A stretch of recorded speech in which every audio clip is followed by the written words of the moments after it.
Vivre sans thyroïde, ça transforme beaucoup de choses. Le corps, bien sûr. L'énergie. Notre rapport au temps. Mais il y a une transformation plus discrète, plus intime, dont on parle rarement. C'est la relation aux autres. Et parfois, la solitude. Quand on vit sans thyroïde, on peut se retrouver avec peu d'amis. Ou avoir ce sentiment de ne plus vraiment appartenir aux cercles sociaux d'avant. Les invitations diminuent, les échanges deviennent plus superficiels. On se sent en décalage. Au début, cette solitude fait mal.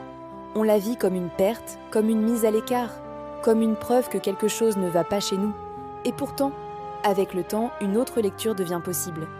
Et si cette solitude n'était pas seulement subie? Et si elle était, en partie, salutaire? Vivre sans thyroïde impose une vérité simple. L'énergie est précieuse. Elle n'est plus illimitée. On ne peut plus la gaspiller dans des relations qui demandent trop et apportent trop peu. Avant, on pouvait accepter des échanges creux, des conversations superficielles, des relations basées sur l'habitude ou le rôle social. Le corps suivait, il compensait. Après l'opération, ce n'est plus possible. Chaque interaction a un coût. Chaque sortie demande une récupération. Chaque relation mobilise une part réelle de soi. Alors, une nouvelle exigence apparaît. On ne cherche plus à avoir plein d'amis. On cherche à avoir des liens justes. Cette exigence n'est pas de l'égoïsme ni de la froideur. C'est une forme de lucidité. La vie sans thyroïde ne laisse plus de place aux faux semblants, aux relations où l'on doit se forcer, aux échanges où l'on joue un rôle. La solitude devient alors un espace de tri, un espace de clarification, un espace où l'on cesse de se disperser. Il faut le dire clairement, être entouré ne signifie pas être relié. On peut avoir beaucoup de connaissances et se sentir profondément seul. On peut être dans des groupes et ne jamais se sentir vraiment vu. La solitude salutaire commence quand on accepte ceci. Mieux vaut peu de relations vraies que beaucoup de relations qui vident. Quand on vit sans thyroïde, le corps devient un arbitre impitoyable. Il réagit immédiatement aux relations qui ne nous correspondent plus. Fatigue après une rencontre, tension intérieure, besoin urgent de s'isoler ensuite. Ce ne sont pas des signes de faiblesse, ce sont des signaux de cohérence. La solitude, dans ce contexte, n'est plus un manque. Elle devient un refuge temporaire, un espace de récupération, un lieu où l'on se retrouve soi-même. C'est dans cette solitude qu'on apprend à se connaître autrement, à écouter ce qui nous fatigue vraiment, à distinguer le besoin de lien du besoin de reconnaissance. Beaucoup de personnes confondent les deux. On croit vouloir des amis, mais souvent on cherche surtout à ne pas se sentir invisible. La solitude salutaire permet de faire cette distinction. Elle nous oblige à nous poser une question essentielle. Qu'est-ce que J attend vraiment d'une relation? Quand on vit sans thyroïde, la réponse change. On ne cherche plus des relations pour remplir le temps, mais des relations qui respectent notre rythme. On ne cherche plus des personnes toujours disponibles, mais des personnes capables de comprendre les silences. On ne cherche plus des relations intenses, mais des relations profondes. Et la profondeur, c'est exigeant. Une relation profonde accepte les limites. Elle ne demande pas de justification permanente.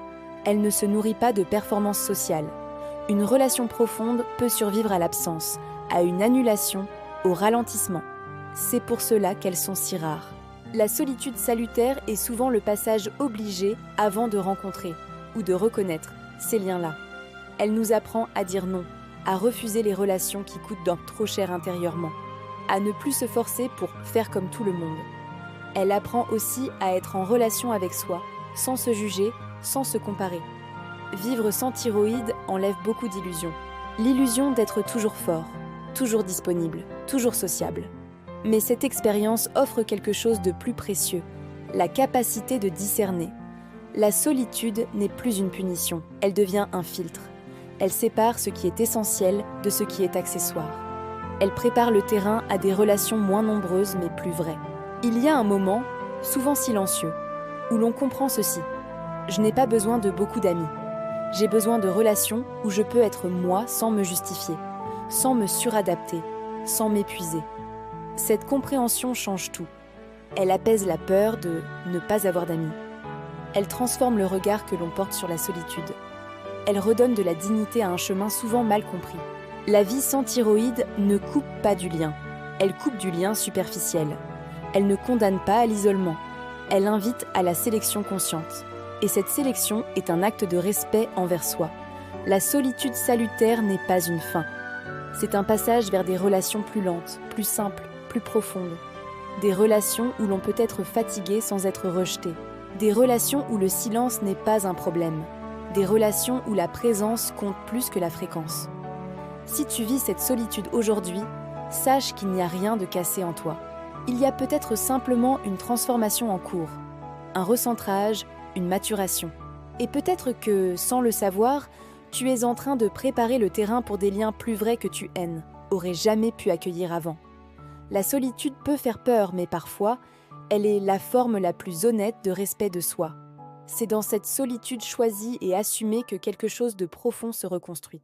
Une relation plus juste à soi et, un jour, des relations plus justes aux autres. Merci d'avoir regardé. Prenez soin de vous et à bientôt.